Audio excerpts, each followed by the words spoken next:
Numerical note करना।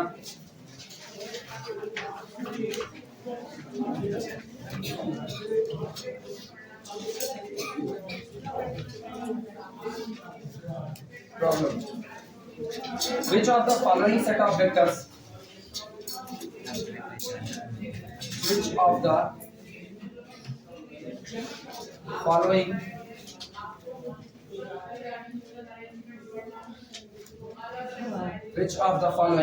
set of vectors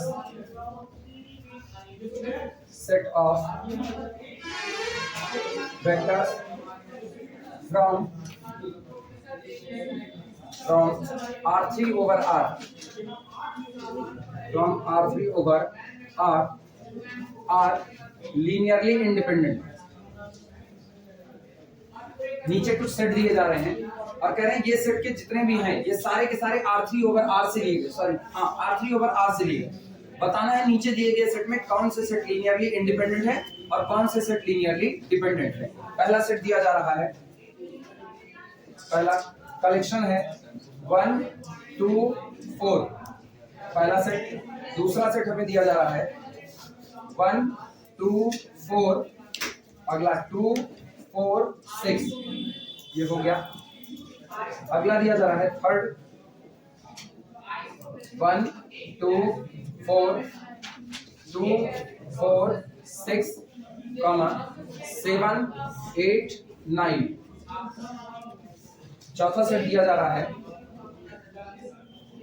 1 2 4 2 4 6 4 8 14। पांचवा set दिया जा रहा है 1 2 3 1 2 7 3 11 13 3 11 13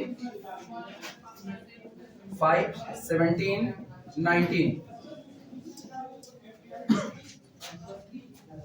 ये टोटल 5 सेट दिए गए हैं। हमें ये पहचानना है इनमें से कौन सा सेट LI होगा, या दूसरा हम ये कहते हैं कौन सा LI होगा कौन सा LD होगा। इनको अलग अलग करना है बस खाली। लीनियर इंडिपेंडेंट वालों का कलेक्शन अलग कर दो और लीनियरली डिपेंडेंट वालों का कलेक्शन अलग कर दिया जाएगा। पहले सब नोट कर लो फिर शुरुआत करो।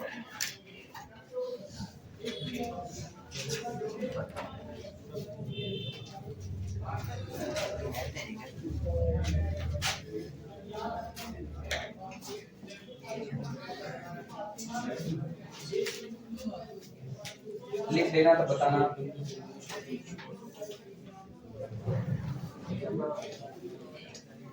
ये बताओ कितने लोग if beta does not belong to the, if our set alpha 1 alpha 2 so on alpha n are linearly dependent and containing no zero vector, then at least one alpha k can be written as a linear combination of its preceding ones।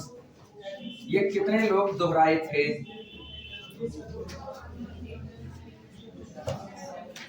अगर हम proof करने के लिए दें तो क्या इसको proof कर सकते हो? अगर इसे प्रूफ करने के लिए दिया जाए तो क्या ये प्रूफ कर सकते हो? अरे लैंग्वेज गड़बड़ हो जाएगी चलेगा, लैंग्वेज गड़बड़ होगी चलेगा, पूरे में करना ही क्या। कलेक्शन तैयार किए थे, कलेक्शन तैयार करके बराबर कितना कर दिए थे 0। Alpha 1 alpha 2 alpha n already LI दिया ही था, उसके कोएफिशिएंट को 0 चढ़ेंगे। That's the only the trivial solution. b को अलग से लगाते थे, b को अलग से लगा करके बोलते थे b into बीटा, और वहां पर b के लिए शर्त देते थे अगर आपने b को नॉन जीरो भरा तो beta becomes the linear combination of alphas, और जबकि शुरुआत में उस बात से इनकार किया गया था तो इसका मतलब साफ है b को आपकी मजबूरी है क्या भरना पड़ेगा 0। Again we get only trivial solution. Most important theorem है ये, 5 नंबर में खूब जम करके पूछी जाती है, इसीलिए फिर से वापस दोहरा रहे। जितने लोग नहीं पढ़ पाए हो उतने लोग वापस उसको जा करके रिपीट कर दें, और जो लोग क्लास नहीं लिए थे उनके लिए कोई बात नहीं ना, उनके लिए कोई बात नहीं है, फिर उसका कोई रीजन नहीं हो सकता, कोई सॉल्यूशन नहीं हो सकता। चलो शुरुआत करें। सब लोग लिख चुके हो? 1 बाय 1 एक एक सेट लिखेंगे, उस सेट को LI दिखाएंगे। सुनो, पहले सेट पे नो डाउट LI होगा because it is the collection of only singleton vector, और वो भी कैसा नॉन जीरो, तो इसका मतलब पहला तो ऑलरेडी LI होगा। कुछ प्रूफ करने की जरूरत नहीं, एक लाइन में लिखेंगे it is the singleton set containing non zero vector so it is align. Solution में लिखो पहला, सॉल्यूशन में पहला, सॉल्यूशन में सबसे पहला 1 2 4 ठीक दिखा देना एलाइन। रीजन यहां पर बताना, रीजन या एक्सप्लेनेशन कह सकते हो, बोले singleton set of non zero vector या singleton set containing non zero vector. Reason में लिखना singleton set containing non zero vector, singleton set containing non zero vector. ये एक सिंगलटन सेट है और सिंगलटन होने के साथ साथ अपने अंदर जिस वेक्टर को जगह दिया है वो वेक्टर भी कैसा है, नॉन जीरो, इसलिए कंफर्मली कैसा होगा, एलआई होगा। यानी अगर आप इसके इस दिए गए वेक्टर से आप जीरो वेक्टर को बनाओ तो बस एक ही तरीका हो सकता है, इसमें किसका मल्टीप्लाई करना, जीरो का। यानी इसको अगर लॉजिकली दिखाना हो लिख करके तो ऐसा दिखाएंगे a into 1 2 4 is equal to zero vector implies that, याद करो वेक्टर स्पेस की 7 प्रॉपर्टी लिखी गई थी, तो 7 प्रॉपर्टी में ये भी था कि if a into vector alpha is equal to zero vector and alpha does not equal to zero then confirmly a is equal to zero। तो इसका मतलब a बराबर कितना, जीरो। कोफिशिएंट ही तो देखना था, a बराबर जीरो आने का मतलब आपको कैसा सॉल्यूशन मिला, ओनली ट्रिवियल सॉल्यूशन। क्लियर हुआ, एलआई होगा पहला। और दूसरे पर आते हैं, दूसरे वाले के लिए भी हम कोई कैलकुलेशन नहीं करेंगे। इधर देखो वापस, ये बताओ ये 1 2 4 है, ठीक है, ये है 2 4 6। कहते हैं अगर दो वेक्टर हैं, दो के दोनों नॉन जीरो हैं, दो वेक्टर का कलेक्शन और दो का दोनों नॉन जीरो, इनको हम चेक नहीं करते, इनको हम बाई इंस्पेक्शन निरीक्षण के द्वारा देखते हैं। आप केवल इसको देखो और ये चेक करो क्या पहला वेक्टर दूसरे का मल्टीपल है, क्या दूसरा वेक्टर पहले का मल्टीपल है, और ये कैसे चेक होगा ये भी सुनो। यहाँ कितना है 2, यहाँ कितना है 1, तो इसका मतलब इस 1 को अगर 2 बनाया जाए तो ये बनने की पॉसिबिलिटी है। चलो 2 कैसे बनाएंगे, इसमें 2 का मल्टीप्लाई करके, जरा 2 का मल्टीप्लाई करो, 2 1 के 2, 2 दूना 4, अभी बराबर है, लेकिन 2 चौके 8, और यहाँ कितना है, क्या मल्टीपल तैयार हुआ, नहीं। इसका मतलब आप इनसे इनको नहीं बना सकते, और जब इनसे इनको नहीं बना सकते तो इनकी वजह से इनको भी नहीं बना सकते, क्योंकि ये दो के दोनों कैसे हैं, नॉन जीरो। ये कंडीशन केवल जीरो वेक्टर के पास होती थी कि आप पहले से दूसरे को बना सकते थे लेकिन दूसरे से पहले को नहीं बना सकते, जीरो वेक्टर। आज की तारीख में दोनों एक दूसरे के मल्टीपल नहीं है। तो फिर लिखना सेकंड एक्सप्लेनेशन, दूसरा वाला लिखना है सेकंड सेट। दूसरा सेट हमको दिया गया है 1 2 4 2 4 6। लिखना both vectors are not multiple of each other, both vectors are not, both vectors are not multiple of each other, both vectors are not multiple of each other, दोनों ही vector एक दूसरे के मल्टीपल नहीं है। so given set must be aligned, so given set must be aligned। इसलिए दिया गया set confirmly कैसा होगा, लीनियरली इंडिपेंडेंट, क्योंकि डिपेंडेंट होने के लिए कम से कम किसी एक वेक्टर को दूसरे की मदद से बनाया जा सकता था, लेकिन आज की तारीख में ऐसा पॉसिबल नहीं है। तो सोचो अपना पहला सेट कैसा हुआ, एलआई, दूसरा कैसा हुआ, एलआई, और तीसरे को चेक करते हैं। तीसरे के लिए हमको काम करना पड़ेगा, हो गया हो तो हटाया जाए।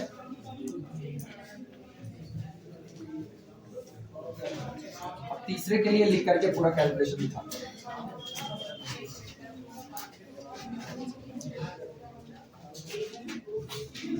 थर्ड सेट जो हमें दिया गया है, ये सेट हमारे पास है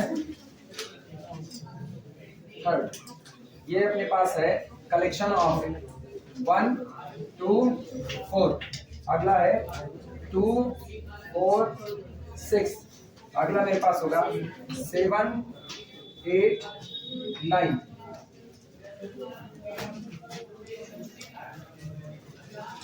अच्छा, इसको सॉल्व करने से पहले एक सवाल का जवाब देना, जिससे पूछेंगे वो जवाब देगा, सवाल पढ़ लो।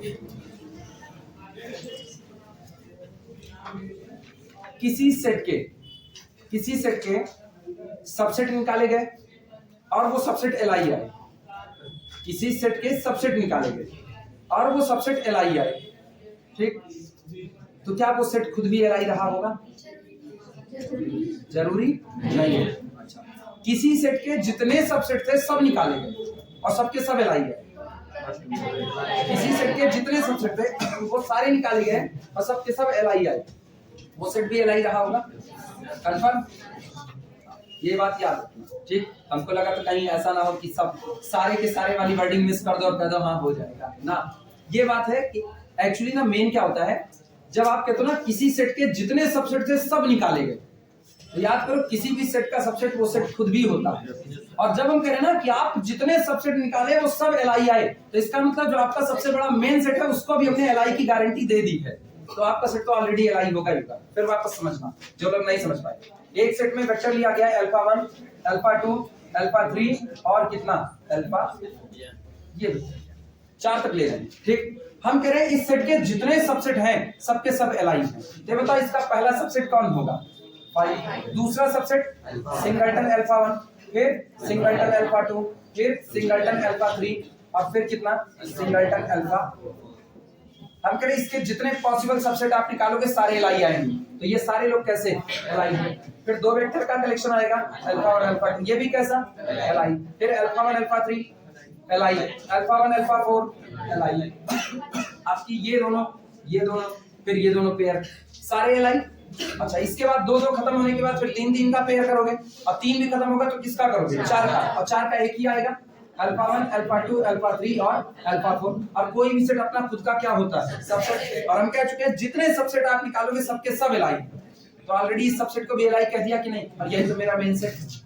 तो एक तब कहा जाता है कि अगर आपका कोई सेट दिया गया है कैपिटल ए और उस सेट के जितने पॉसिबल सबसेट आ सकते हैं वो सब के सब एल आई हैं, तो आपका मेन सेट भी कैसा होगा, एल आई। ये बात कही गई थी इनफाइनाइट सेट के सेंस में, याद रखो उसको हम फाइनाइट के सेंस में कहते हैं कि अगर कोई आपका इनफाइनाइट सेट है, इनफाइनाइट सेट एल आई है, तो इसका मतलब उसके जितने पॉसिबल सबसेट आएंगे वो सब के सब कैसे होंगे, एल आई। वो बात फाइनाइट सेट पर भी लागू है, लेकिन बशर्ते आप शब्द का इस्तेमाल करो सारे के सारे सबसेट। अगर आपने केवल इतना कहा एक सेट के सबसेट निकाले गए वो सबसेट एल आई आ गए, वो सबसेट एल आई आ गए, तो आप गौर करना एक सेट मेरे पास है 1 0 0 और इसका अगला एलिमेंट है 2 0 0। जरा इसके सबसेट निकालो, इसके सबसेट 5 हो गए, इसका अगला सबसेट 1 0 0 हो गया, इसका अगला सबसेट 2 0 0। बस इतना ही, क्योंकि हमने सारे तो बोले नहीं, हमने कहा एक सेट के सबसेट निकाले गए और वो सबसेट एल आई आ गए। तो देखो ना 3 के तीनों एल आई हैं, लेकिन जरा इनका यूनियन में यही बनेगा कि नहीं, और ये झमाझम एडी मिल गया कि नहीं मिल गया। इसीलिए वर्डिंग पर खास ख्याल रखना, वर्डिंग इस्तेमाल की जाए किसी सेट के जितने सबसेट निकाले जा रहे हैं वो सारे के सारे पॉसिबल सबसेट कैसे हो, एल आई। तो आपका मेन सेट भी कैसा होगा, एल आई। अगर सारे पॉसिबल आपने नहीं बोले हैं तो आपका सेट कुछ भी हो सकता है, तब वहां उसका नेचर गड़बड़ हो सकता है। क्लियर है ये बातें?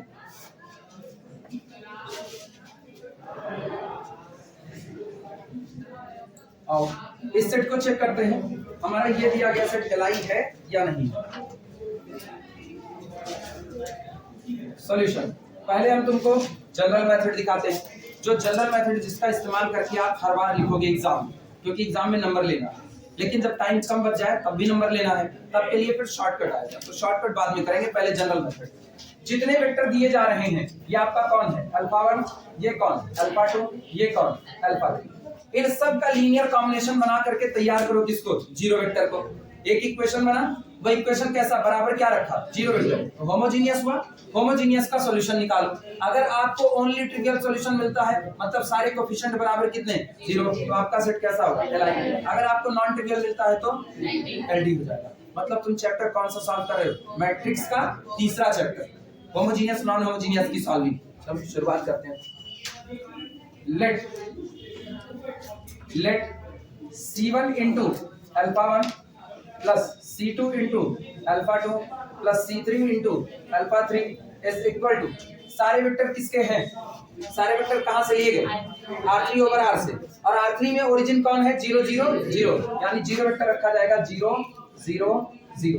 किसी को कोई दिक्कत? This implies that C1 into alpha 1 की वैल्यू पुट करो 1 2 4 प्लस C2 इंटू अल्फा 2 की value 2 4 6 plus C3 into alpha 3 की वैल्यू 7 8 9 इज इक्वल टू कितना, 0 0 0। लिखा जा सकता है।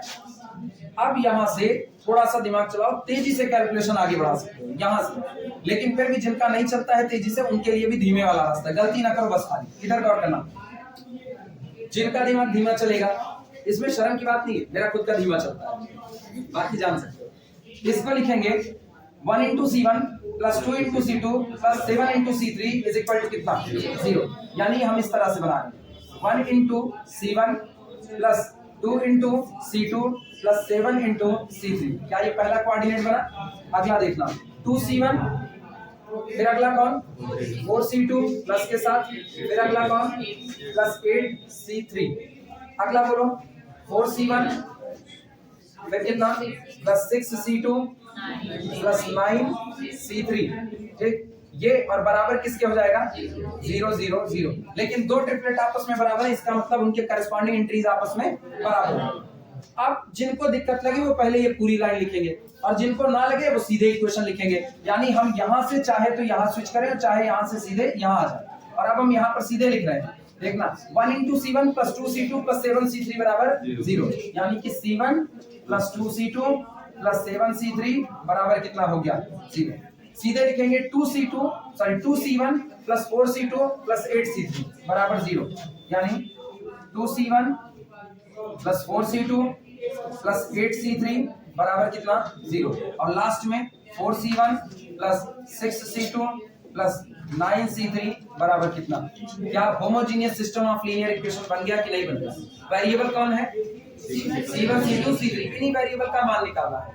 अगर इन वेरिएबल के केवल और केवल एक वैल्यू आती है C1 बराबर 0, C2 बराबर 0, C3 बराबर 0, सेट कैसा हुआ Li, और एक से ज्यादा आती है तो सेट कैसा हुआ Li। यानी अब इसको स्विच करेंगे किसमें मैट्रिक्स फॉर्म। ये मैट्रिक्स फॉर्म में बनेगा पहला कॉलम किसकी वजह से, दूसरा तीसरा, यानी मैट्रिक्स के फॉर्म में ये आएगा 1 2 4, दूसरा 2 4 6, तीसरा 7 8 9,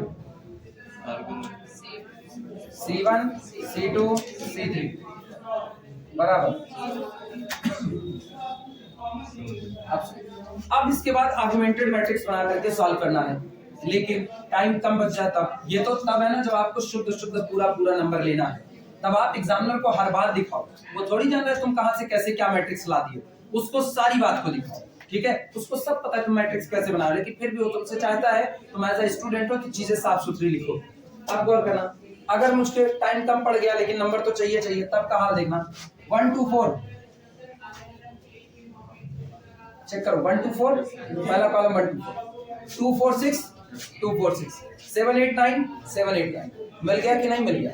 यानी सीधे वेरिएबल को उठाओ जो आपको वो दिए गए हैं, कौन वेक्टर दिए गए हैं, उन्हीं वेक्टर को उठा करके पलट दो किसमें कॉलम में, और कॉलम में पलटते ही आपकी मैट्रिक्स तैयार हो चुकी है। सीधे इस मैट्रिक्स को सॉल्व कर दो। कितने कॉलम है ये चेक करो, 3 कॉलम। अगर 3 के तीनों कॉलम आपके पाइवॉट हो गए, 3 के तीनों कॉलम पाइवॉट हो गए ना, आपका सेट तुरंत का तुरंत एलडी सॉरी एलआई हो जाएगा। लेकिन एक भी कॉलम नॉन पाइवॉट छूट गया तो आपका सेट कैसा एलडी हो जाएगा। आई बात समझ में? नाउ आर्गुमेंटेड मैट्रिक्स 1 2 4 2 4 6 7 8 9 और डॉटेड लाइन 0 0 0। चलो ऑपरेशन लगाते हैं। ये पाइवॉट है, इसके नीचे 2 है, इसके नीचे 4 है। 2 से मल्टीप्लाई करके घटा दो, 4 से मल्टीप्लाई करके घटाओ, यानी R2 goes to R2 minus 2 times R1 और R3 goes to R3 minus 4 times R1। बोलो कितना बनेगा 1 2 7 0। 2 1 के 2, 2 में से 2 गए 0, 2 दूनी 4, 4 में से 4 गए 0, 2 7 14, 8 2 10, 4 2 6 minus 6 और इधर कितना 0, 4 1 के 4, 4 में से 4 गए 0, 4 दूनी 8, 6 में से 8 गए -2, 7 4 28 कितना -19।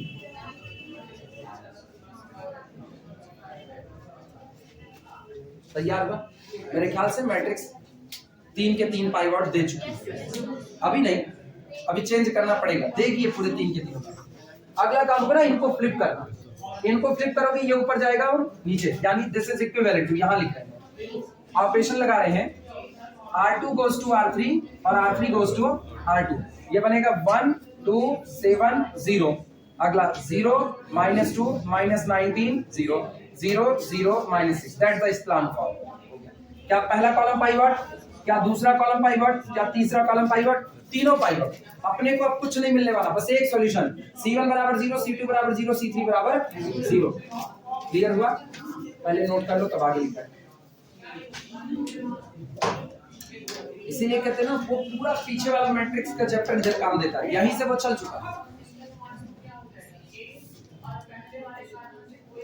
रिड्यूस में चली गई, अरे इतनी दूर थी, चलाई तो बोलना था, फालतू का काम कर दिया। मतलब ठीक है काम कर दिया, रिड्यूस में नहीं जाना, आपसे सॉल्यूशन नहीं मांगा। सोचो अगर आपसे वो कहता ना सुनो कब रिड्यूस में जाएंगे, बता देना अभी से, अभी करवा दे रहे उसका। रिड्यूस में तब जाएंगे जब हमको कहेगा दिखाइए आपका सेट एलडी है और इनके बीच में जो डिपेंडेंसी रिलेशन है उस रिलेशन को भी बताइए। तो जब वो कह दिया ना कि आपका सेट एलडी है या दिखाइए सेट एलआई है या एलडी है, और अगर आपका सेट एलडी है तो वो डिपेंडेंसी रिलेशन निकालिए, तो अपनी मजबूरी है रिड्यूस में जाना। आज तो हमसे सिर्फ इतना पूछा एलआई है कि नहीं, सिर्फ इतना, 3 पाइवट चढ़ गया ना, एलआई है, खत्म बात, और आगे काम नहीं। ये नहीं कह रहे गलत किया, सही है, लेकिन काम बचा रहे। अभी ये बगलिया वाला करना पड़ेगा, कौन सा, वो चौथा वाला, चौथा तो एक लाइन में निपटा है, एक लॉजिक और उसके बाद मामला खत्म। कैसे मल्टीपल, तो थोड़ी देर में मल्टीपल नहीं करते बदल देंगे उसको, अभी है फिर भी एक लॉजिक है ना, उससे एक लाइन हो जाए तो बता देना।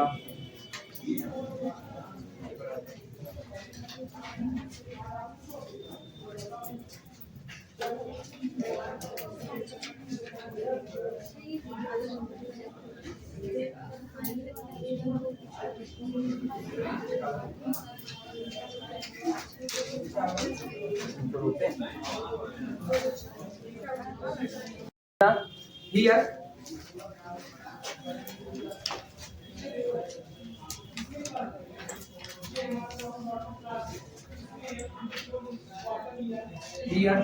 तुम्हारी किताब की लैंग्वेज में लिखे हैं, जो तुम्हारी किताब रैंक वाले में लैंग्वेज लिखी हुई है होमोजेनियस नॉन होमोजेनियस के सॉल्यूशन में, here rank of coefficient matrix capital A is equal to number of variable.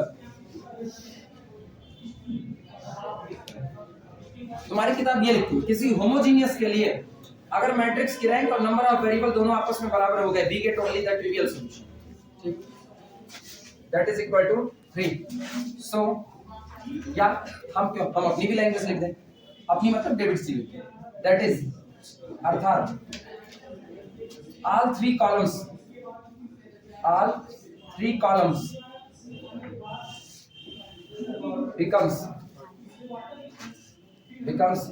pivot columns। कौन सा बहनी वो, हाँ अच्छा, उसमें all the three columns becomes pivot column। 3 के 3 कॉलम जो आपके कोफिशिएंट मैट्रिक्स थे वो क्या बन चुके हैं, पाइवट बन चुके हैं। और तीनों कॉलम पाइवट बनने का मतलब वो 3 के 3 कॉलम कैसे हो गए हैं, एलआई हो चुके हैं। This implies that given set is linearly independent. दिया गया सेट कैसा होगा, लीनियरली इंडिपेंडेंट होगा। क्लियर हुआ?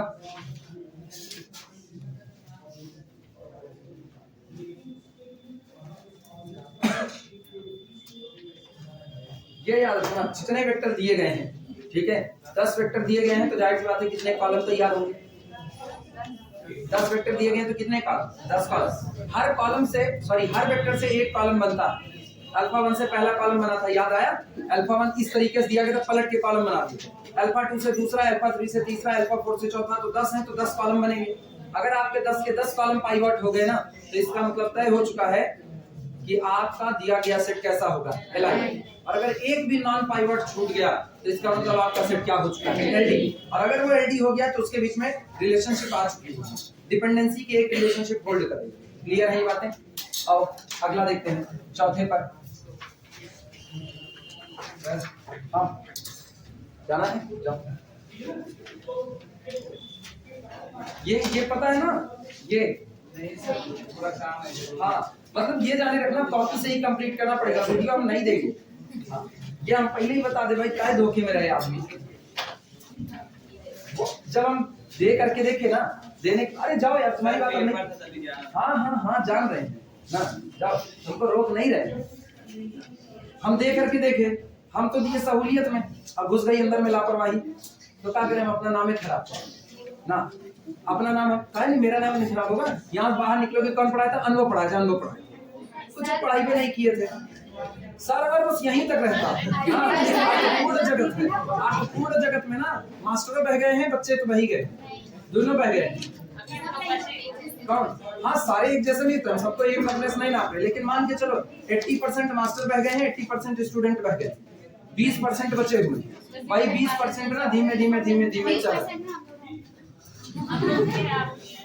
बाकी हम भी जान रहे हैं ना, हमको भी कई लोग कहते हैं बात करता है जैसे गुंडा बात करता है, अब क्या करें, जब तुम उसी कैटेगरी में हमको डाले हो, हम जब तुमसे प्रेम से बात करते हैं भैया बाबू करके, तब तो तुम उसको सुन भी नहीं करते हो, तब तुम हमारी काकड़ दिखाते हो, मना करेंगे बात मन में नहीं करोगे, तो जाहिर सी बात है हमको करना पड़ेगा। बीएससी लड़का पास होकर के आता है इंटर पास होकर के जैसे पैर रखता है, वो देखा हुआ है गैंग्स ऑफ वासेपुर, उसको यही लगता है ना कि हम ही डिफिनिट है, उसको नहीं पता एक इनडेफिनिट इंटीग्रल होता है, खतरनाक, इनडेफिनिट इंटीग्रल वास्तविकता में खतरनाक होता है। जीरो का डेफिनेट इंटीग्रल करोगे ना जीरो मिलेगा, और इनडेफिनिट का जीरो करोगे ना भिन्न भिन्न तरीके से मिलेगा, क्योंकि वो कांस्टेंट आता है।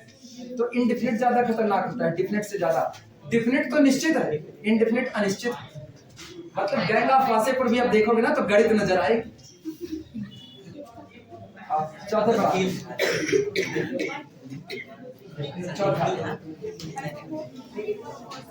1 2 4 2 4 6 4 8 14। सुनो, बाई इंस्पेक्शन मिले बहुत अच्छी बात, अगर देखने से मिल जाए, एक चीज गौर करो, ये कितना है 4 है, ठीक है, ये कितना है 2 है, अगर हम इनको इनसे बनाने की एक नाकाम कोशिश करें तो 2 दूनी 4 बन गया, 2 चौके 8 बन गया, लेकिन 2 छक 12 फिलहाल ये दोनों एक दूसरे के मल्टीपल नहीं। लेकिन जरा इन दोनों की मदद से इनको बनाने की कोशिश करो, इसमें 2 से मल्टीप्लाई करो, 2 into 1 2 4, अभी देखना 2 1 के 2 और ये 2 4, तो इसका मतलब 2 4 6। अब जरा करो 2 1 के 2 2 2 4, 2 दूनी 4 4 4 8, 2 चौके 8 8 6, बन गया कि नहीं बन गया? देखने से पता चल रहा है किसके बीच में रिलेशनशिप आ चुका है। तो इसका मतलब आप ऐसे भी अगर बना सकते हो तो सीधे बना करके बता दो डिपेंडेंट है, सीधे बना दो। कभी कभी नहीं पता चलता, जब नहीं, जैसे 1/2 से मल्टीप्लाई किया 1/5 से किया, अब वो नहीं पता चल रहा है, तब आपको मैट्रिक्स का रास्ता खुला हुआ है। क्या यहाँ मैट्रिक्स के रास्ते जाने की नीड है? यहाँ बिना मैट्रिक्स के रास्ते चले, फिर कभी आएगा, फिर मैट्रिक्स के रास्ते जाएंगे। सॉल्यूशन बाई इंस्पेक्शन,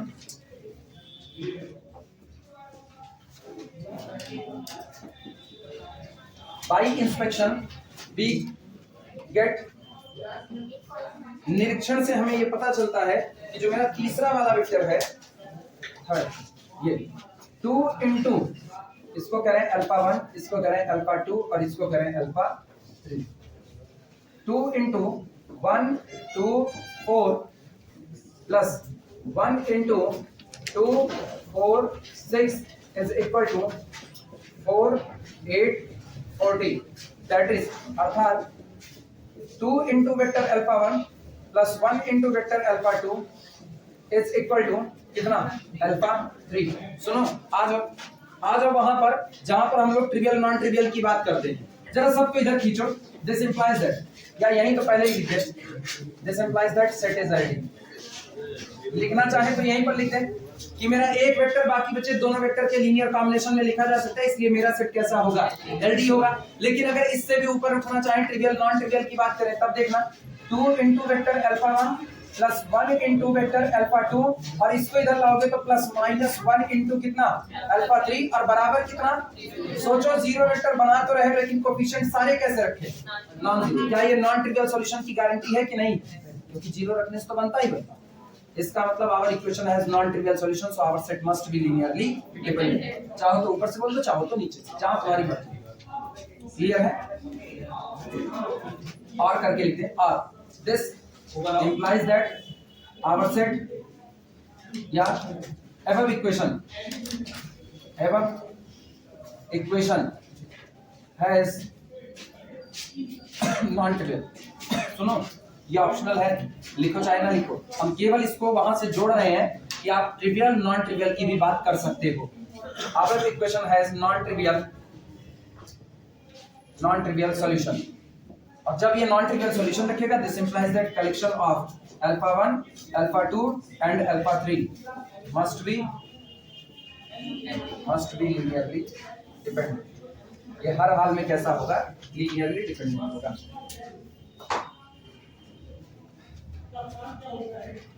मैट्रिक्स से जाना चाहो जा सकते हो, लेकिन जब तुमको बाई इंस्पेक्शंस मिल जाए ना, तो मैट्रिक्स में जाना बेवकूफी है।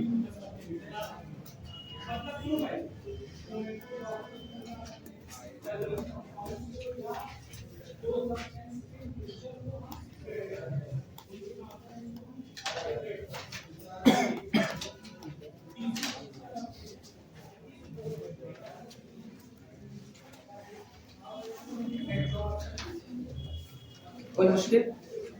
थ्योरम पीछे की जितनी थी आसान थी, जो भी सामने आई, ठीक। उसके बाद यहाँ हम लोग खड़े हुए, ये भी आसानी चल रहा है। करना क्या है? करना तो मैट्रिक्स ही है, और वो हम लोग पारंगत है करने में ना। सोचो इसको पढ़ने से आपको रैंक भी पता चल। अगर मेरी रैंक नंबर ऑफ वेरिएबल की बराबर आ रही है, होमोजीनियस में रैंक और नंबर ऑफ वेरिएबल बराबर आ रहे हैं, तो मेरा सेट एलआई हो रहा। इसका मतलब हमको ओनली ट्रिवियल सॉल्यूशन मिल रहा है। जब जब मेरा सेट एलआई होगा, तब तक हमको ट्रिवियल सॉल्यूशन मिलेगा।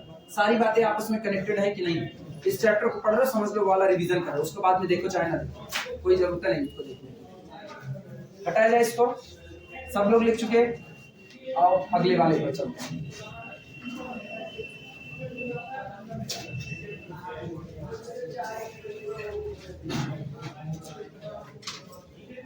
पांचवा मेरे पास था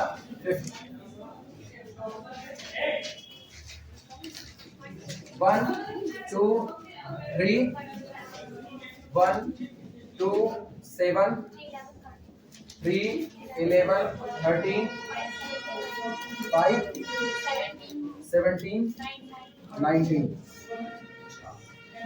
अब सुन, यहां से जरा मेरे साथ है। अब ऐसा नहीं।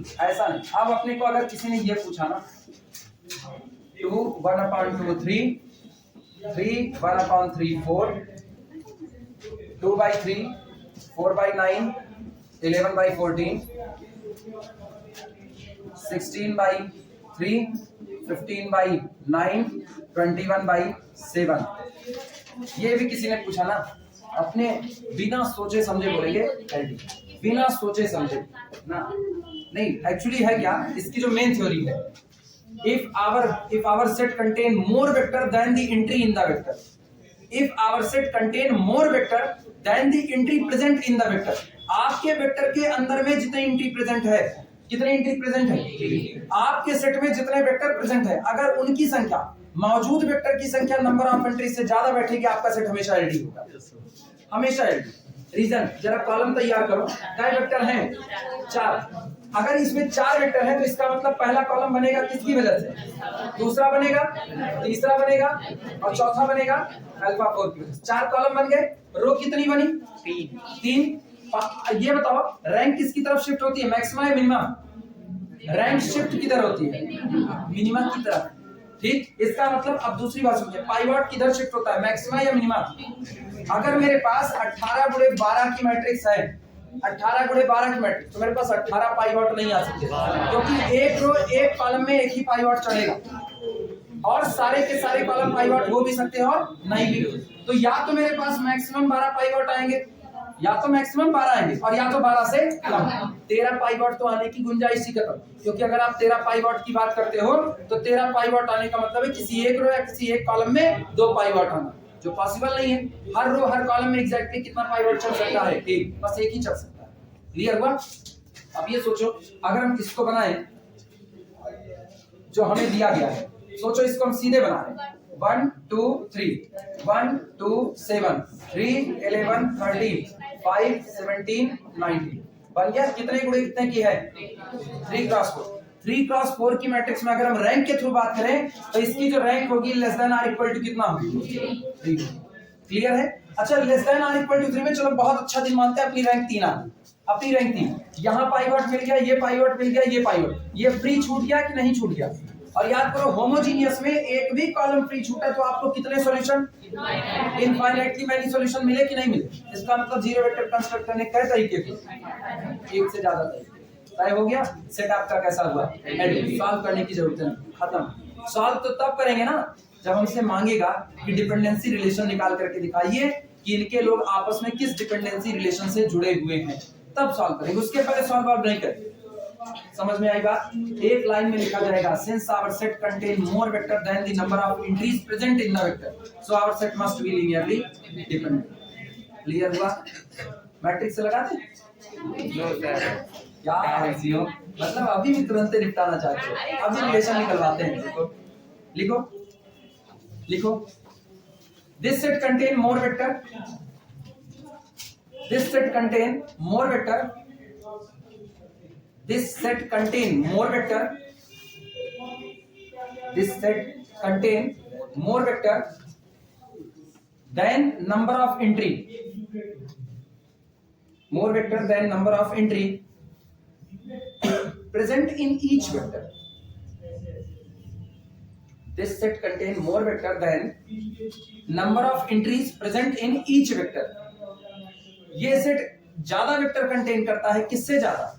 नंबर ऑफ एंट्री जो एक वेक्टर में प्रेजेंट है उससे ज्यादा वेक्टर कंटेन करता है। पर वेक्टर कितनी एंट्री प्रेजेंट है? 3, और सेट में कितने वेक्टर हैं? 4। तो इसका मतलब आपका सेट कैसा होगा? LD. So this set must be LD, so this set must be LD, इसलिए इस सेट कंफर्मली कैसा होगा? एलडी। ठीक, और एक्सप्लेनेशन लिखना चाहना, बाद में भूल जाना, तो और एक्सप्लेनेशन ये है, if we formulate augmented matrix then we get 3 row and 4 columns। लिखो, और करके लिखो, और करके लिखो, वो नहीं लिखोगे तो ये लिखाएंगे, लिखाएंगे तो ये लिखना। और if we construct coefficient matrix, if we construct coefficient matrix,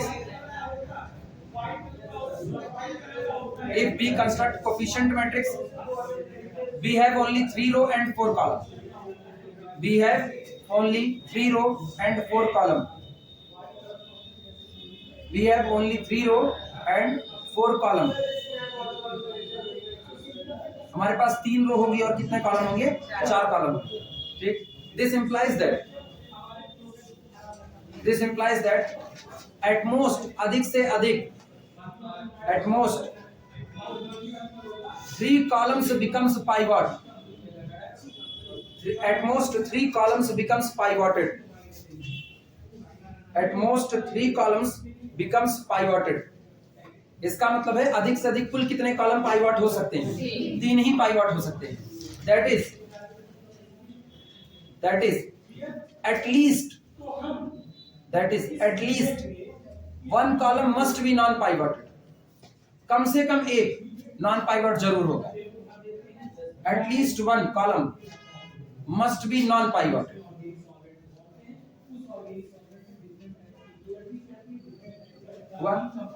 This implies that there exists a free variable, this implies that there exists a free variable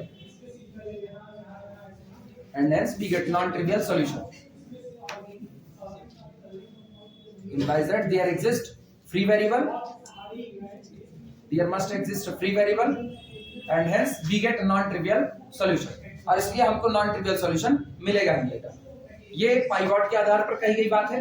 ऊपर वाली बात एक रिजल्ट होता है, ठीक है, वो रिजल्ट बनता है इसी से।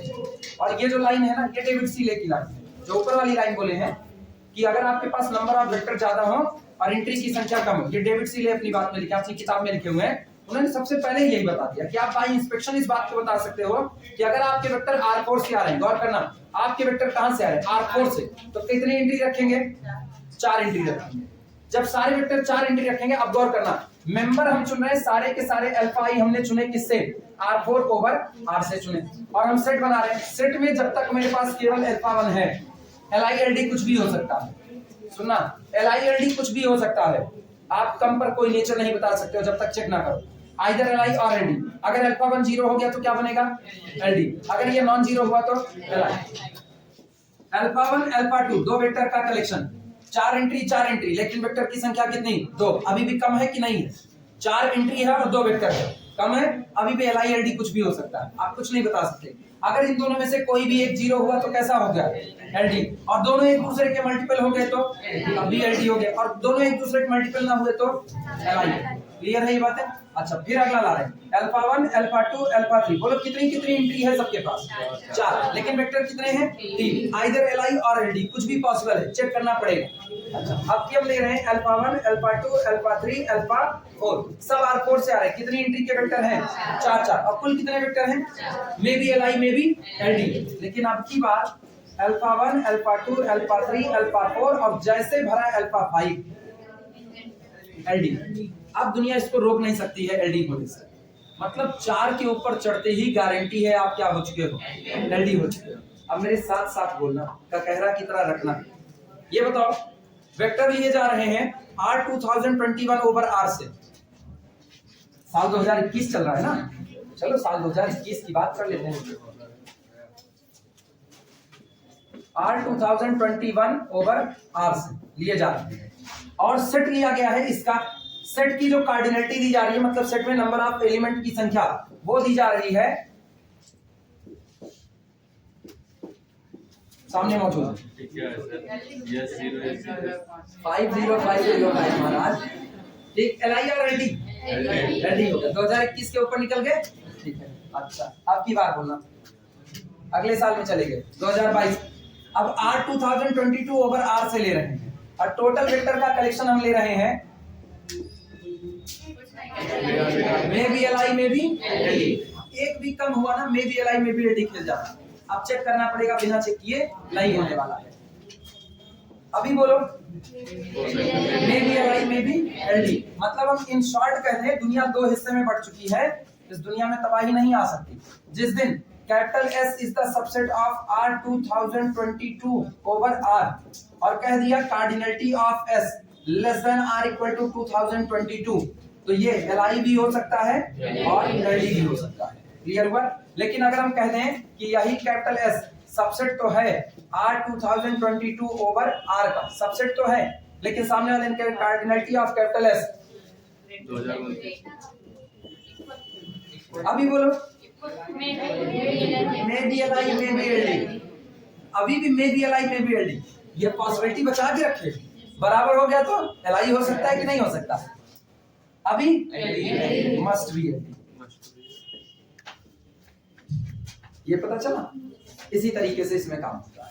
ठीक, कम जब तक रहोगे या बराबर रहोगे तब तक आप कुछ डिसाइड नहीं कर सकते, तब तक आपको चेक करना पड़ेगा।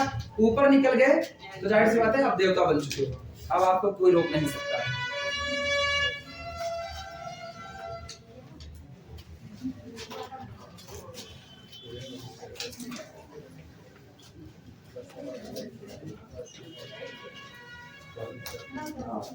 अगला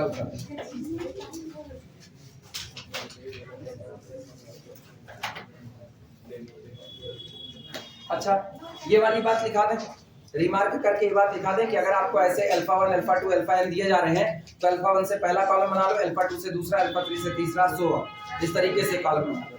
बदियम याद रहे तब की बात है। याद रहेगा नकलचियों? याद रहेगा पक्का?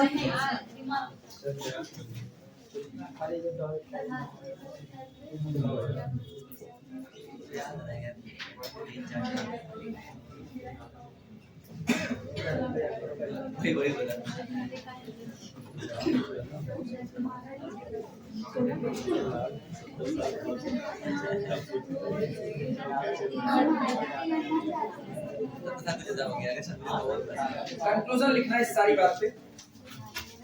कंक्लूजन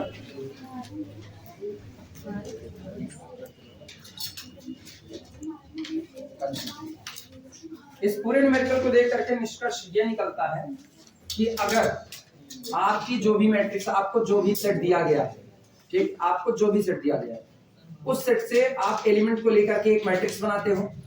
जो मैट्रिक्स आ रही है अगर उसकी रैंक कितनी आए, बोलो।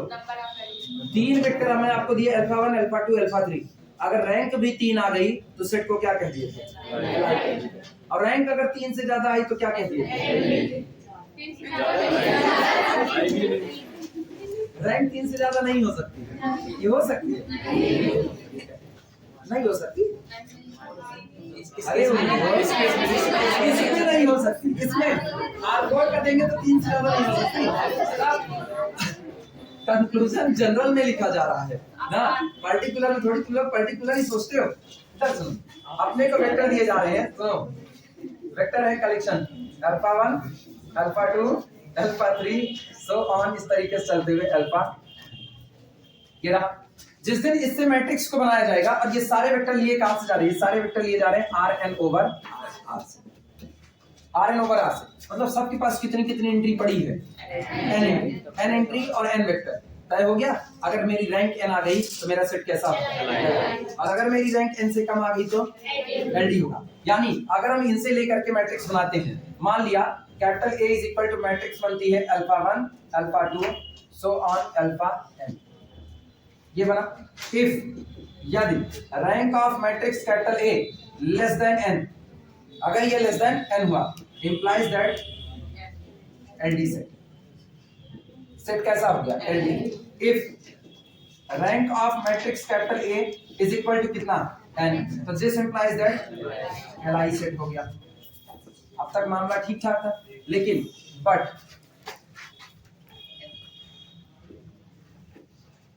if set contain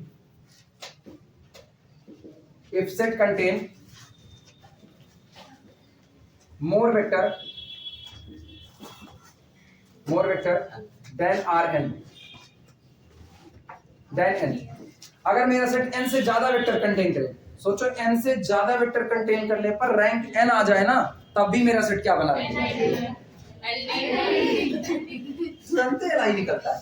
हम कह रहे हैं कि मेरे सेट के पास ये जो चौथा वाला दिए थे, चौथा नहीं पांचवा वाला, इसमें रैंक कितनी आई? कोई निकाला? रैंक कितनी आई? 3 आई थी। जो पांचवा दिए थे ना, पांचवे में रैंक तुम्हारी 3 आएगी, लेकिन वेक्टर की संख्या कितनी है? 4 है। एक ज्यादा है कि नहीं? सोचो आज की तारीख में rank is less than number of vector हो गई, और जब जब rank less than number of vector हो जाएगी, तब तब आपका सेट कैसा हो जाएगा? एलडी हो जाएगा। तो बराबरी वाली बात पर एलआई बस एक ही जगह पर कहोगे, जब रैंक भी इतनी है जितने की नंबर ऑफ वेक्टर है। इसी पर ही आप एलआई कह रहे हो, और वो भी सारे लिए कहां से जा रहे हैं? आर एन ओवर आर से ले जा रहे हैं। पहले पढ़ी ये सारी बातें ना। हाँ, मतलब इधर उधर का तुरंत ना बोल देना कुछ भी, पहले सेट को देखो, उसके बाद ही छोड़ो। कंक्लूजन नहीं लिखा रहे, नहीं तुम लोग पगला जाओगे ना। कंक्लूजन नहीं लिखा, चेक करो, ज्यादा बेहतर है। अरे नहीं, काट लगी, कंक्लूजन नहीं लिखा। अरे तुम लोग पगला जाओगे, क्या करेंगे? कंक्लूजन में गारंटी बस एक बात की है, कौन सा? रिमार्क। हाँ, लिखवा तो दे रिमार्क, बाद में ऐसे ही कंफ्यूज हो गए, इधर एलआई था उधर एलडी था, पता नहीं क्या हुआ। चलो हम तो पढ़ा रहे हैं, हमको कोई दिक्कत नहीं है। नहीं, तुम लोग चेक करो ज्यादा, अपने खतरा नहीं हो बिल्कुल। सुनो, इवनिंग बैच में कल स्पैन पूछे, स्पैन तक किसी को क्लियर नहीं है। 2 लोग खाली जवाब दिए, एक आयुषी लड़की आती है, और एक पीछे एक लड़का बैठा हो, तो वो ना 2 लोग खाली जवाब दिए जो लीनियर कॉम्बिनेशन के टर्म में बता पाए। स्पैन की एग्जैक्ट डेफिनेशन नहीं बता पाए कि आल पॉसिबल लीनियर कॉम्बिनेशन होगा। वो बोल दिए, हम लिखे तो 1 0 0 इसका स्पैन क्या होगा? 1 0 0 का स्पैन। तो हमको जवाब मिला a, 0, 0, ये कलेक्शन होगा। तो जवाब तो सही था, लेकिन हम उनसे ज्योमेट्रिकल पॉइंट ऑफ व्यू में सुनना चाहते थे, वो एक्स एक्सेस बन रहा है।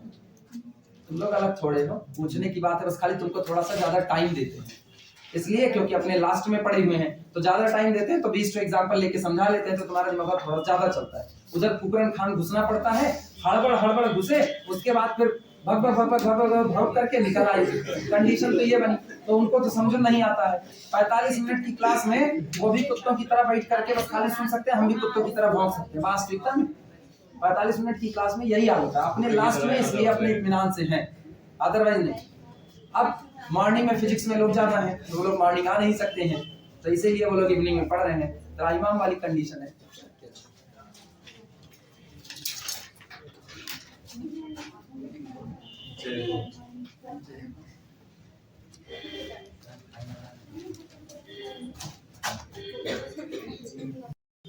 अगर हमें एक सेट दिया जाए, सेट हो alpha 1, alpha 2, alpha 3 so on alpha n, ये n वेक्टर का एक कलेक्शन दिया गया और हम एक काम करते हैं, हम चुपके से इसमें किसी एक वेक्टर में थोड़ा सा बदलाव लाते हैं, केवल एक वेक्टर में थोड़ा सा बदलाव, यानी हम अगला काम एक नया सेट बनाते हैं t, ये तो s है, t हमने बनाया अल्फा 1, अल्फा 2 सो ऑन चलते चलते अल्फा j या अल्फा i, अगला अल्फा i प्लस 1, इस तरीके से चलते हुए अल्फा j और धीमे से हम अल्फा j में ऐड कर देते हैं k टाइम्स अल्फा, और बस आगे के सारे वेक्टर बिना चेंज किए हुए अल्फा n तक छोड़ देते हैं, अल्फा n तक छोड़ देते हैं। नहीं एलडी नहीं है, ऐसा नहीं कह सकते, सेट के बारे में तुरंत नहीं बोल सकते। Alpha 1, alpha 2 so on alpha i के बाद कौन आएगा अल्फा i प्लस 1, फिर आगे चले तो बीच रास्ते कौन आया अल्फा j, आगे बढ़ते अल्फा j के तुरंत बाद अल्फा j प्लस 1 जो था उसमें बदलाव किए, हमने कहा alpha j plus k times of alpha i add किया और बाकी सारे वेक्टर एज इट इज। दोनों सेट में बराबर एलिमेंट हैं, ये मत कंफ्यूज होना कि सेट में एलिमेंट की संख्या बदल गई, बस लिखने का तरीका वापस लिखना है, फिर से सुनना। पहला सेट कह रहे हैं capital S is equal to alpha 1, alpha 2, alpha 3 so on alpha i, बीच रास्ते में चलते हुए कोई i वेक्टर पड़ा, वेक्टर अल्फा i, तो इसके बाद वाला वेक्टर कौन होगा alpha i plus 1 so on चलते गए, फिर हमको वेक्टर मिलता है कौन सा अल्फा j, और अल्फा j के बाद कौन मिलेगा अल्फा j प्लस 1 मिलेगा, इस तरीके से चलते हुए कहां तक गए अल्फा n। ये मेरा पहले का दिया गया सेट था, जो सेट हमको इनिशियल स्टेज पर दिया गया था। फिर हमने क्या किया, इसमें थोड़ा सा बदलाव किया, एक नया सेट बनाया कैपिटल T, और कैपिटल T आया alpha 1, alpha 2, alpha 3 so on चलते चलते अल्फा i, और अगला हिस्सा हुआ अल्फा i प्लस 1 मिला, इस तरीके से चलते हुए सो ऑन अल्फा j, लेकिन अब जो अल्फा j प्लस 1 था उसमें बदलाव कर दिया, अल्फा j प्लस 1 में अल्फा i का कुछ गुना ऐड कर दो या सब्सट्रैक्ट कर दो, जो तुम्हारी मर्जी, तुम्हारे ऊपर डिपेंड कर रहा है। यानी हम इसीलिए इसको k से दिखा रहे हैं, अल्फा j प्लस 1 जो था, इस अल्फा j प्लस 1 को हटा करके इसकी जगह रख देते alpha j plus k times of the alpha, ये पूरा वेक्टर में निकाल दिया अल्फा j प्लस 1, इसकी जगह पर किसको रख दिया alpha j plus k times of the alpha i, इसे रख दिया, और अब तो सो ऑन चलते चलते पहुंच गए कहां तक अल्फा n, यहां तक पहुंच गए। ठीक, अब ये सेट कैसा होगा एलडी होगा, पक्का पक्का पक्का एलडी होगा, रीजन जो दोनों लीनियर कॉम्बिनेशन में आ रहा सर, अल्फा और अल्फा j का लीनियर कॉम्बिनेशन उधर जो रखा गया है alpha j plus k times alpha i, ये इसी सेट में मौजूद दो वेक्टर को जोड़ करके बनाया गया है, किसको किसको अल्फा j को और अल्फा i में k का मल्टीप्लाई करके बनाया गया है। ठीक, तो आज ये सेट एलडी होगा, लेकिन अभी तो ये ठीक है, चलो अगर हम अल्फा j को अल्फा j प्लस 1 को हटाए ना होते, बल्कि अल्फा j प्लस 1 में ही k times of alpha i कर दिए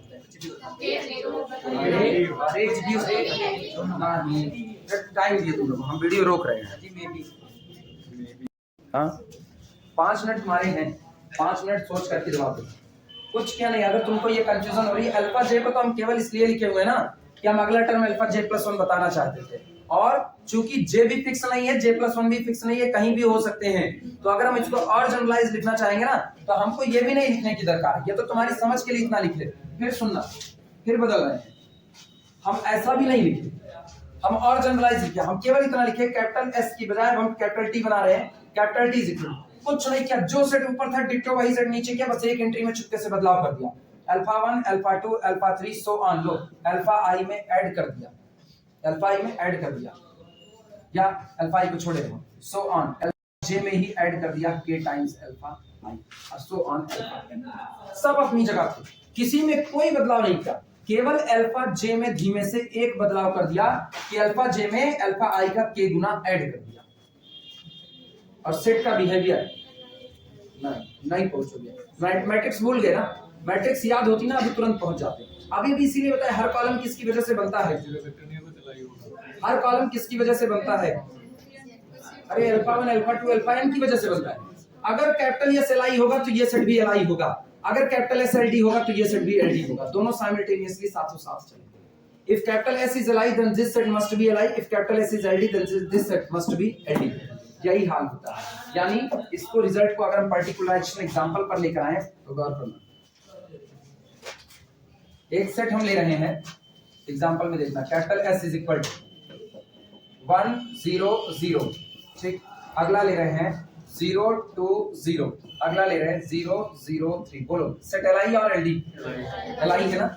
अब एक काम करो, केवल एक काम करो, किसी भी एक वेक्टर में किसी अगले सिंगल एक वेक्टर का कुछ टाइम मल्टीपल ऐड कर दो, कुछ टाइम्स मल्टीपल ऐड कर देना। बोलो क्या बनेगा? किसमें किसको ऐड करें? इसमें इसका मल्टीपल ऐड करें, इसका 6 गुना करके इसमें ऐड करो, तो ये तो रह जाएगा कितना 1 0 0। और ये कौन है? अल्फा 2, अल्फा 2 में ऐड कर रहे हैं 6 गुना किसका? अल्फा 1 का। बोलो कितना आएगा? 6 के 6 और ऐड करो कितना आ जाएगा? 6 2 0 बना। और ये कितना रहा? 0 0 3। बोलो एल आई और एल डी? एल आई है कि नहीं है? ये एल आई था तो ये भी एल आई निकल करके आया। ऊपर वाले के एल डी कर दो, ये ऑटोमेटिकली एल डी हो जाएगा। पल्ले पड़ी बात है। अच्छा ऊपर वाले को एल डी करते हैं, हो गया एल डी कि नहीं? अब की जरा करो, अब की 6 गुना ऐड करो, 8 0 0। अब ये कितना हो जाएगा? 6 के 6 2 8 8 0। एल डी बन गया कि नहीं बन गया?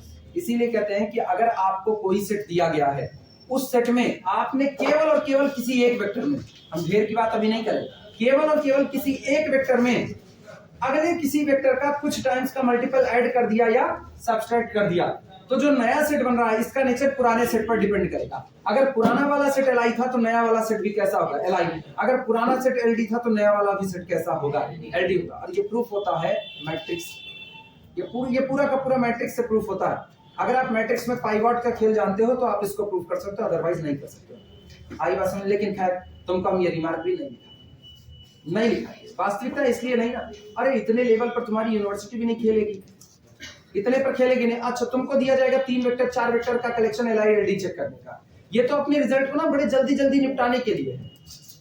अपने अगर आपको बड़ा सेट दे दिया गया, बड़ा सेट दिया गया और मेन सेट को कह दिया गया वो एल आई है, अब धीमे से बदलाव करके पूछ लिया इस सेट के बारे में आपका रिजल्ट पता है, पट्टे से बोलेंगे वो एल आई है तो ये भी एल आई होगा, तब तुमको 4 वेक्टर से ज्यादा चेक करने को ही नहीं देगा, तो फिर तुम्हारे ऊपर खाली बोझ डाल रहे हैं, बोझ नहीं डालेंगे। चलो सवाल लगाते हैं, छोड़ो। लिखवा तुम दे बच्चे, तुम लोग झेल पाओगे तब की बात है, लिखवा तुम दे ही दे, रटवे करोगे तुम लोग झेल लेंगे ट्राई करेंगे। लिखो रिजल्ट के बाद पर लिखना।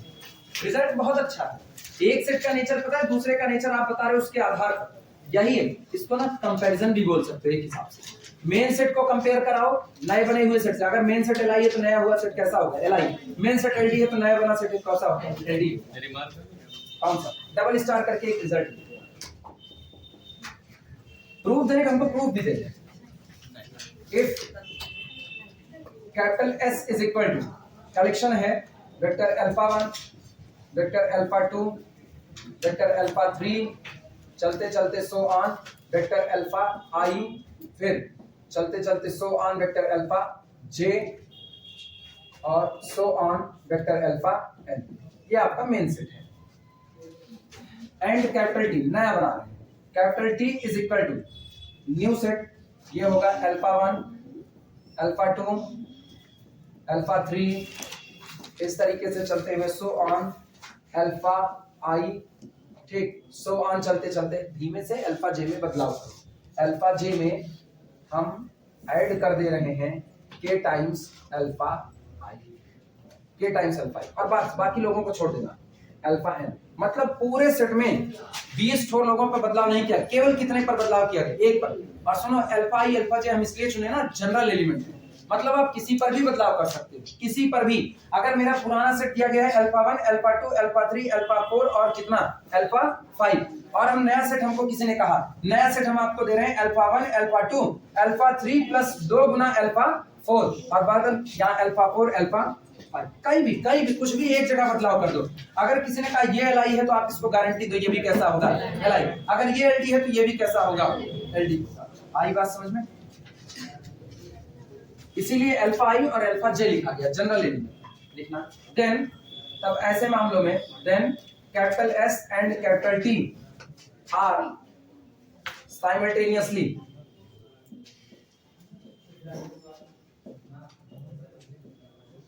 आर साइमल्टेनियसली Li और Ld, ये दोनों साथों साथ Li होंगे, साथों साथ Ld होंगे। S ने अपने आप को Li कहा, S अपने आप को Li कहेगा तो T भी अपने आप को Li कहेगा। T अपने आप को Ld कहेगा तो S को भी अपने आप को क्या कहना पड़ेगा? Ld। मतलब किसी भी एक का नेचर पता हो, दूसरे का नेचर तय हो चुका है, पहले के नेचर पर दूसरे का ही डिपेंड करेगा।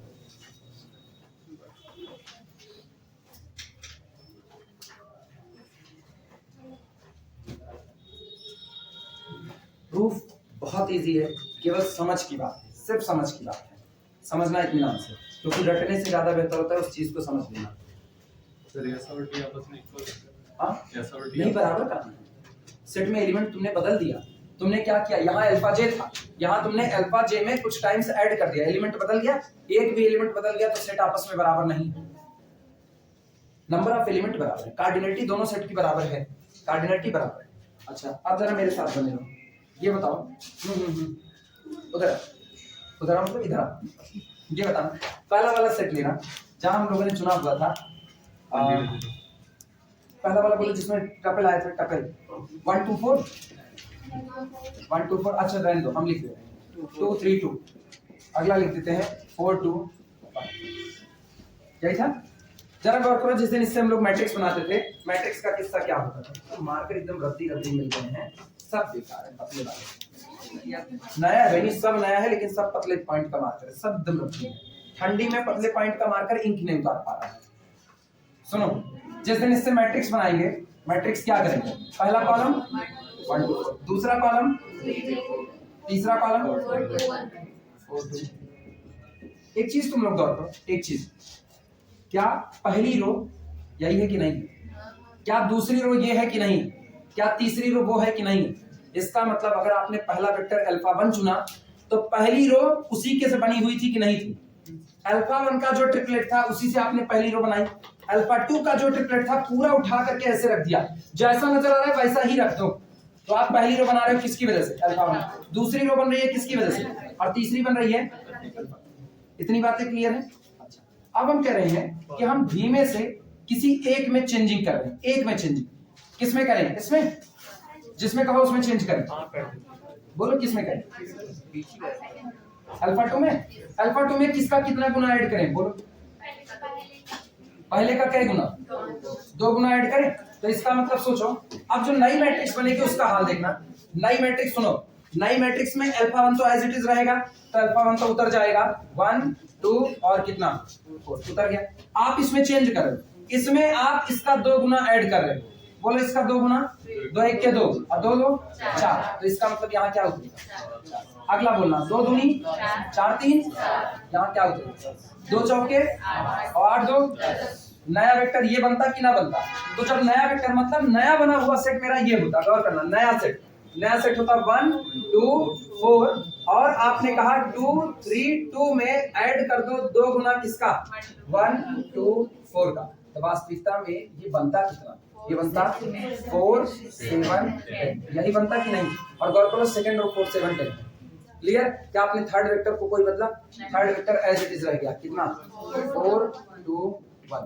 तो इसका मतलब नई वाली जो मैट्रिक्स बन रही है उसमें ये कौन होगा, ये 4 2 1, यही होगा कि नहीं, क्लियर है। अब आपके पास 2 मैट्रिक्स है, एक पुराने वाले टपल से, एक नए वाले ट्रिपलेट से, 2 मैट्रिक्स आए, याद करो हम तुमको कहीं पर लिखाए हैं 2 मैट्रिसेस आपस में रो इक्विवेलेंट होती हैं, कब, बोलो 2 मैट्रिसेस आपस में रो इक्विवेलेंट कब होती हैं, लोग पुरानी की थ्योरी भूल गए, आप 2 ऑप्शन लगाएंगे, हाँ इंटरचेंज करते हैं या स्केलिंग करेंगे या तीसरा इंटरचेंज करेंगे, उसमें कहते हैं उसका करेंगे क्या रिप्लेसमेंट करेंगे, तो 3 ऑपरेशन करते हैं, वो एलिमेंट्री मैट्रिक्स यार आइडेंटिटी के ऊपर लगा करके बनती थी, कहाँ खोए पड़े, या ऐसे ही का पढ़ाई करते हो। अब ये बताओ चिल्ला चिल्ला पढ़ाने कौन मतलब निकला, जब जरूरत पड़ती है तब भी तक जाते हो तो रिजल्ट लिखा दीजिए, अब हम तो लिखा रहे भूल गए, एक दूसरे मैट्रिक्स को पहले के ऊपर वो क्या कहते हैं रो ऑपरेशन लगा के जब बनाया जाता है, हाँ अब याद है ना, सुनो अगर आप दो मैट्रिक्स आपको दी गई, आप पहली मैट्रिक्स के ऊपर रो ऑपरेशन लगा करके या कॉलम ऑपरेशन लगा करके उसको चेंज कर सकते हो दूसरे में, और या तो दूसरी मैट्रिक्स को कन्वर्ट कर सकते हो पहले में बाया रो ऑपरेशन, तो दोनों मैट्रिक्सेस एक दूसरे के इक्विवेलेंट होती है। अगर आप रो ऑपरेशन से जा रहे हो तो रो इक्विवेलेंट होगी, कॉलम ऑपरेशन से जा रहे हो तो कॉलम इक्विवेलेंट।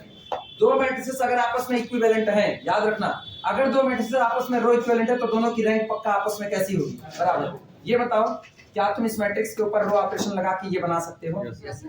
क्या इसके ऊपर रो ऑपरेशन लगा के ये बना सकते हो? बनाए उसी से। गौर करो, पहले में 4 से मल्टीप्लाई करो और दूसरे में ऐड करो। 4 1 के 4, सॉरी 2 से मल्टीप्लाई करो, नीचे ऐड करो, 2 1 के 2, 2 2 4, वो बन गया कि नहीं? इसमें 2 से मल्टीप्लाई करो, 2 दूना 4 3 7, 2 चौके 8 2 10, इसके ऊपर रो ऑपरेशन लगा करके वो बनी कि नहीं बनी? तो इसका मतलब ये हुआ कि ये दोनों मैट्रिसेस आपस में कैसी हो गई? रो इक्विवेलेंट। और अगर दोनों आपस में रो इक्विवेलेंट हो गई तो rank of matrix this is equal to rank of matrix this, बराबर हो गया कि नहीं? और अगर दोनों की रैंक बराबर, सोचो अगर इसकी रैंक 3 हुई तो इसकी भी रैंक कितनी होगी? इसकी रैंक 3 होने का मतलब है ये अपना पुराना वाला सेट कहा गया 5, ये कैसा होगा? एलआई। तो इसकी भी तो 3 होगी, तो ये भी कैसा होगा? एलआई होगा। अच्छा ये बताना, अगर इसकी रैंक किसी ने कह दी इसकी रैंक 1, तो इसके इक्विवेलेंट मैट्रिक्स ये इसकी रैंक कितनी होगी? और रैंक 1 होने का मतलब क्या? कॉलम नॉन पाइवट छूटे, तो ये कैसा हुआ? एलडी सेट हुआ, तो ये सेट भी कैसा हुआ? इसे तब कहा जाता है कि अगर आपका कैपिटल एस एलआई है तो टी एलआई होगा, एस एलडी है तो टी एलडी होगा। अगर टी एलआई एलडी में से कुछ भी हुआ तो वही जो नेचर टी का है वही नेचर किसका होगा? एस का। आई बात समझ में? प्रूफ इसका यही लिखा जाता है, प्रूफ में लिखा जाता है from capital S be construct a matrix, from capital S be construct a matrix. Capital S का इस्तेमाल करते हुए एक मैट्रिक्स बनाते हैं where first columns, where first row becomes या first row formulate by the tuple of alpha 1, second row formulated by the tuple of alpha 2, third row formulated by the tuple of alpha 3, ith row formulated by the tuple of alpha I। हुआ? अब जब आप दूसरी बना रहे हो तो उसमें पहला वाला रो अल्फा 1 का टपल है, दूसरा अल्फा 2 का टपल है, तीसरा अल्फा 3 का टपल है, लेकिन अल्फा जे किसका है? अल्फा जे प्लस के अल्फा आई का टपल है। इसका मतलब आपने जेथ रो में केथ रो का कुछ टाइम्स ऐड किया है, और किसी भी रो में रो ऑपरेशन, किसी भी मैट्रिक्स में रो ऑपरेशन लगाने के बाद रैंक पर कोई असर नहीं पड़ता। प्रूफ हो गया इसका। जब रैंक पर कोई असर नहीं पड़ेगा तो जो रैंक पहली वाली मैट्रिक्स जो कि एस से बनी है उसकी आएगी, वही रैंक किसकी आएगी? टी वाली की आएगी। लिख दें प्रूफ? प्रूफ लिख दें? बस ऐसा ही प्रूफ है, बोलते नहीं कर। या तो याद रखो या तो हम प्रूफ लिख दें जिससे बाद में हमसे ना पूछो, हमसे बाद में पूछो मार्क की गा देंगे, याद रखना। हम इधर बता रहे हैं हाँ,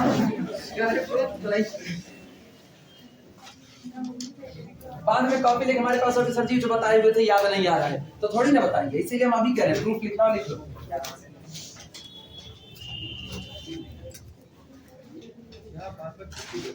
हाँ भग जाने खगही के भाखा, तो तुमको उसी भाषा में समझा रहे हैं जो तुम समझते हो। एक दिन याद है ना, एक सवाल भेजे हुए थे दोबारा मत आना। डिफरेंशियल इक्वेशन डिग्री याद है और याद दिलाए? याद आ गया ना? लिखना एक्सप्लेनेशन लिखो।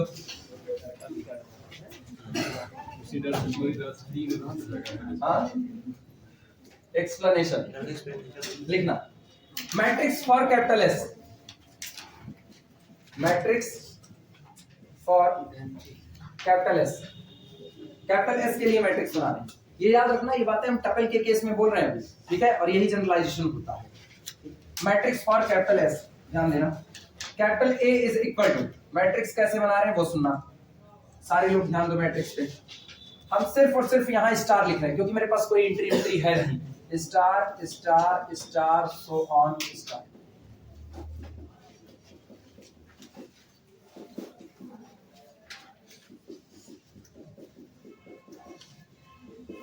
इस तरीके से ऐसे ही चलता जाएगा, डॉट डॉट। लास्ट में सारे स्टार लगा दो। बोलना ये पहली रो किससे बनती है? From the tuple of alpha 1। लिखना फर्स्ट रो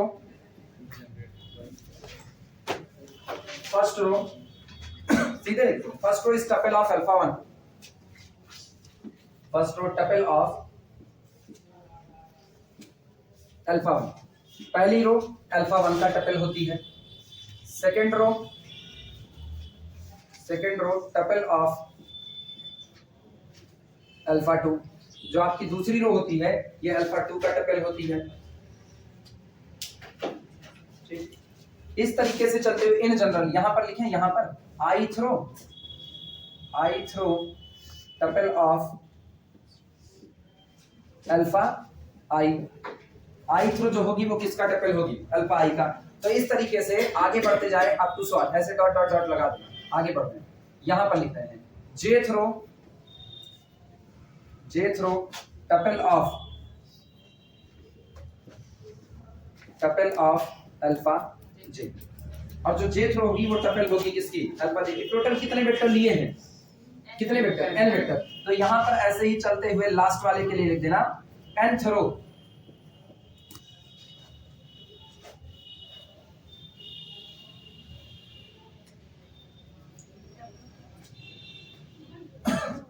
नहीं, 2 मिनट।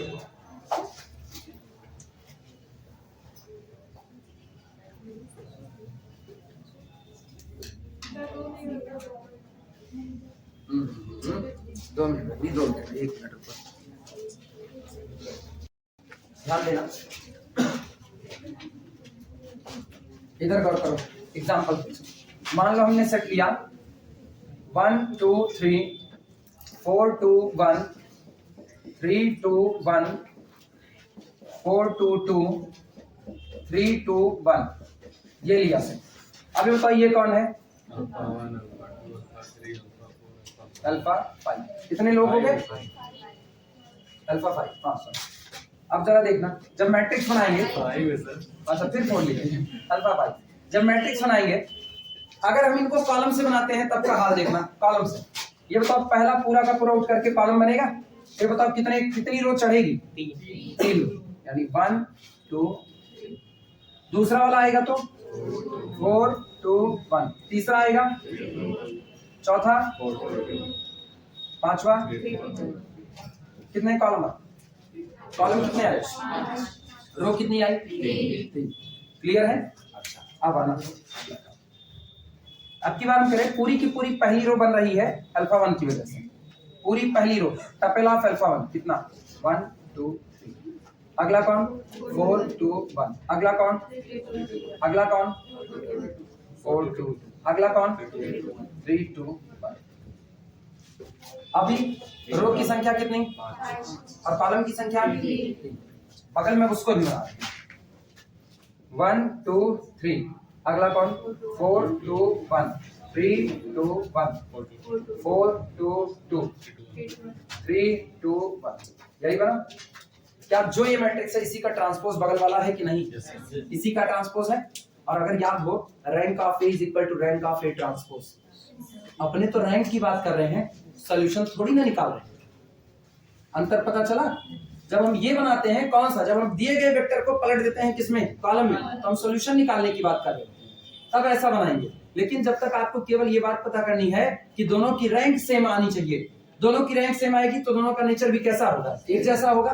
तो इसका मतलब है रैंक बराबर आने के लिए आप कैसे rank of A is equal to rank of A transpose का इस्तेमाल करेंगे। क्लियर है ये बातें? तो ये बताओ पहला वाला किससे बना है? First row is the tuple of alpha 1, second row is the tuple of alpha 2, third row is the tuple of alpha 5। इस तरीके से चलते चलते nth row is the tuple of alpha 1 बना दिए। अच्छा, अब इनका मामला खत्म हुआ, ये तो समझ चुके। जरा टी का हाल देखना। ये तो एक हुआ, नई मैट्रिक्स बी बना दी। Capital B is equal to नई मैट्रिक्स पहचानना। एक बार फिर से अल्फा 1 पुराने तरीके से मौजूद है, तो इसका मतलब अल्फा 1 तो एज इट इज अपना टपल दे देगा। So on this. अगला बोलना है अल्फा 2, इसका टपल भी एज इट इज उतर जाएगा।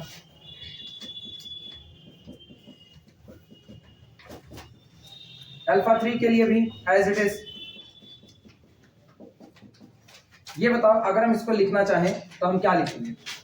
बोलो क्या लिखें? First row tuple of alpha 1, ठीक। इसी तरीके से second row tuple of alpha 2। आगे हम अप टू सॉन चलते चले जाएं। ये बताना लास्ट में यहां आ रहे i throw as it is लिख देंगे। Up to so on star so on star so on star so on star. ठीक, ये कौन होगा? I throw tuple of alpha i. किसी को कोई दिक्कत? लेकिन आप सुनना, अब आगे फिर हम बढ़ते जा रहे हैं इस तरीके से चलते हुए।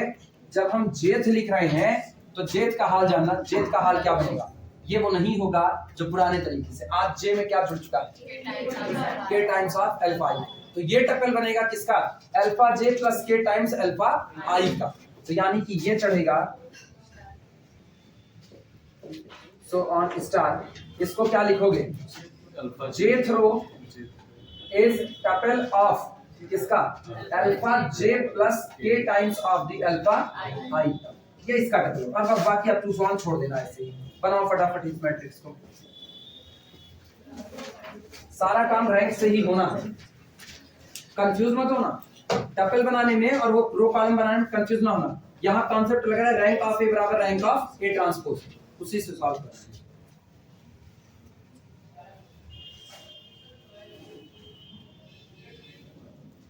इसका मतलब एक और चीज सुनो, एक और चीज। क्या हम इसको ऐसा नहीं लिख सकते?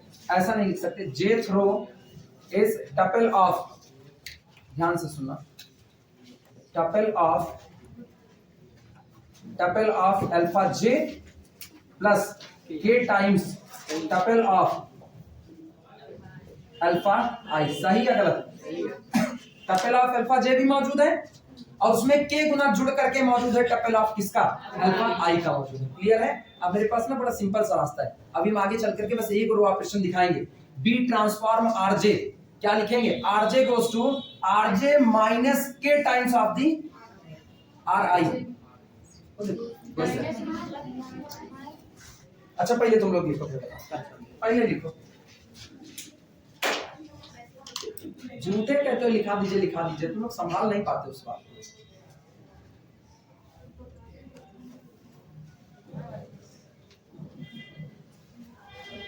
अब नहीं लिखाएंगे, सिंपल सिंपल करेंगे। हाँ, पगलाए पड़े रहते तुम लोग। ये कितनी दूर तक आ रहा है? आ तो रहा है पूरा। ये बताना, सुनो, फर्क जितने का आया वो गौर करना। पूरे की पूरी मैट्रिक्स में डिट्टो यही मैट्रिक्स बगल में लिखी गई है। डिट्टो यही मैट्रिक्स, एक जगह अंतर है बस, खाली एक जगह। क्या? ये जो आपका जेथ रो था ना, ये सिर्फ और सिर्फ टपल था किसका? अल्फा जे का। आज उसको लिखने में इसी अल्फा जे के टपल पर, इसी अल्फा जे के टपल पर अल्फा आई में के का मल्टीप्लाई करके ऐड कर दिया गया। इतने तो फर्क आया है। तो बताओ, जब के का मल्टीप्लाई करके ऐड कर दिए, इस असर को खत्म करने के लिए के का मल्टीप्लाई करके घटा दे, खत्म हो जाएगा कि नहीं? अपने आप खत्म। तो जो असर आया था रो ऑपरेशन से, वही असर खत्म हो गया। और याद करो, row operation does not affect the rank of the matrix. Row operation किसी भी मैट्रिक्स की रैंक को प्रभावित नहीं करती। तो अगर तुमने इस मैट्रिक्स को बनाने में सोचो, इस मैट्रिक्स की पहले हमने रैंक क्या थी? रैंक जब कैपिटल ए था तो कैपिटल ए की रैंक कितनी थी? आर थी। आपने एक काम किया, आपने जो आइथ कॉलम था, सॉरी आइथ रो थी, उसमें के का मल्टीप्लाई करके ऐड कर दिया। क्या रैंक बदल जाएगी? रैंक तो आज भी वही रहेगी। तो जो रैंक इसकी वही रैंक उसकी, क्योंकि दोनों मैट्रिक्स एक दूसरे की कैसी हैं? रो इक्विवेलेंट। आई बात समझ में? लिखें फटाफट।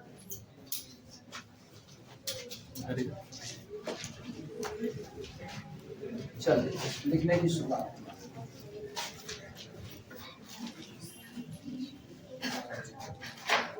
लिखो, apply on capital B,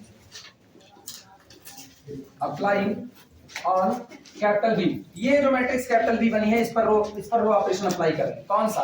RJ को ही बदल देंगे। Jth row change into the RJ minus, add किए थे ना, तो RJ minus K times of the R I. मिल गया? तो ये बताओ, देन बी में पहले जब बी बना ना, तो इसमें आई थ्रो में के का मल्टीप्लाई होकर के जुड़ा था। आप कह रहे हो हम के का मल्टीप्लाई करके घटा देंगे, वापस ए पा जाओगे कि नहीं? इसका मतलब matrix capital B is equivalent to matrix capital A. और अगर ऐसा हुआ तो this implies that rank of capital B also is equal to rank of capital A. बराबर हो गई? अब दोनों बराबर हो गई, तो इसका मतलब अगर बी के कॉलम एलआई है तो ए के बी कॉलम एलआई, बी के एलडी होंगे तो ए के बी एलडी, बोथ भी हैव एलआई। लिख देना, this implies that if capital S is LI, capital S मेन सेट, यहाँ कॉलम जो एलआई हुए, अगर कॉलम एलआई हुए तो आपका सेट एलआई हो गया। ठीक, capital S is LI, then capital T is also LI. also Li. If capital S is Ld, then capital T is also Ld. तो ये भी कैसा होगा Ld, और इसके साथ ये रिजल्ट खत्म होता है। उम्मीद करें कुछ समझ में आया होगा। 2-4% आ गया है तो बड़ी बात है।